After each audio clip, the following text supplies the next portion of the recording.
nasihat saya teman-teman, buat diri saya terutama, baru buat teman-teman sekalian dan seluruh muslimin yang bisa mendengarkan ini. Kita menuju ke akhirat. Kita akan membawa atau kita usahakan membawa ke akhirat dua hal. Dan jangan bawa dua hal. Ya. Ke akhirat ini bawa amal soleh. Dan bawa teman soleh. Ini dua hal. Sibuk dari zikir, baca Quran, doa, majelis ilmu, dengar orang sakit, bakti orang tua. Pokoknya ibadah terus nih. Sibuk dengan ini seharian. Sampai dia tidur lagi, bangun lagi, begitu terus sibuk dengan amal soleh. Dan semua teman-temannya harus orang baik. Orang soleh saja. Kata Nabi SAW dalam hadis yang sahih, nanti akan ada orang-orang baik masuk surga. Ya. Insya Allah kita termasuk ini. Maka orang soleh ini, dia bilang sama Allah, ya Allah, sesungguhnya dulu saya punya teman, saya ingat dulu pernah ikut sholat dengan saya. Dulu di dunia. Kata Allah apa? Pergi ke neraka, keluarkan dia dari neraka. Teman yang selamat masuk surga ini, itu akan selamatkan dia dari neraka. Jadi yang kita jadikan teman ini orang baik saja. Yang sholat, yang puasa, yang lebih baik. Yang kita kalau lihat dia ingin ibadah, udah. Yang lain gak usah. Masa lalu, gak boleh lagi kita. Karena bahaya sekali. Jangan bilang saya tidak terpengaruh, bohong, dusta itu. Sekarang kalau saya berteman, naudzubillah, sama 10 orang perokok, saya nggak ngerokok. Rokok ya, di sini juga bilang. Ya. Sekarang saya tidak merokok, saya berteman dengan 10 orang perokok. Hari pertama, hari kedua, saya mulai tercium baunya. Belum bicara apa-apa. 1 minggu, ya, minggu ya, betul ya. 1 minggu, maka sudah minimal mereka bilang, coba 1 batang. Atau misalnya sudah terbiasa lah dengan baunya. 1 bulan kita sudah boleh coba 1 batang. 1 tahun kita bisa jual rokok. Begitu juga dengan khamar, begitu juga dengan pezina, semua. Karena ini connect sama hati. Ini connect sama hati. Apa yang kita lihat, apa yang kita dengar, ini langsung hati. Sekarang teman-teman duduk di sini, kalau ada perasaan, oh iya ya saya salah, oh iya ya gini, itu karena hati. Telinga kita dengar, connect di sini. Ini rajanya badan.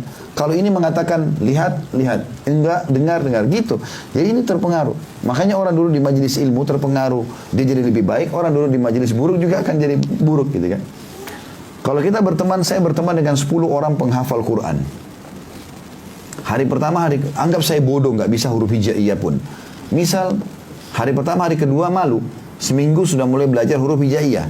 Sebulan bisa ngaji. Setahun hafal Quran bersama mereka. Karena tiap hari sama mereka terus. Ini yang kita harus bawa teman-teman. Nabi SAW jelaskan, Al-mar'u ala dini khalili.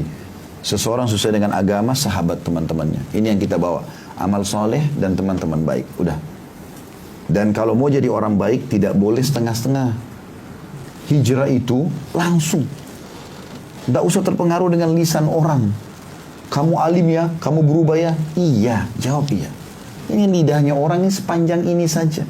Kenapa harus takut? Kamu berubah ya? Kamu begini ya? Iya, saya baru tahu. Kalau ternyata itu begini. Ya, kamu juga datangnya di pengajian saya. Ajak dia. Supaya dia juga sadar gitu. Jangan, oh kamu berubah ya? Kopiannya ditaruh di kantong. Oh kamu berubah alim ya? Jilbabnya dibuka lagi. Kenapa seperti ini? Kenapa harus malu? Lisan orang untuk apa? Apa yang mau ditakuti? Orang puji kita atau orang hina kita, nggak ada pengaruhnya dengan badan. Kita nggak jadi kurus, kita nggak jadi pendek, nggak jadi tinggi, nggak ada bro. Lisan orang bicara, nggak usah peduli dengan itu. Kalau kita jadi baik-baik, harusnya hijrah itu nggak boleh setengah-setengah. Langsung jadi orang baik, nggak usah peduli, gitu kan? Karena ini baik. Jangan bawa 2 hal. 2 hal ini dosa dan musuh. Ya. Tiap hari sibuk dari dosa ke dosa, dosa ke dosa. Dan musuhnya banyak. Karena begitu bangun pagi, yang dicari pertama adalah berita tentang gosip. Ya. Gunjing orang. Tentang aibnya orang, tentang fitnah. Bicara ini, bicara itu. Hati-hati ini. Jangan bawa musuh. Teman-teman berhenti bicara ini. Masalah pemerintah, masalah artis, masalah. Tidak usah, tidak perlu. Kalau kita mau doakan, ya Allah berikan hidayah. Atau kita ketemu, nasehatin, nah itu betul.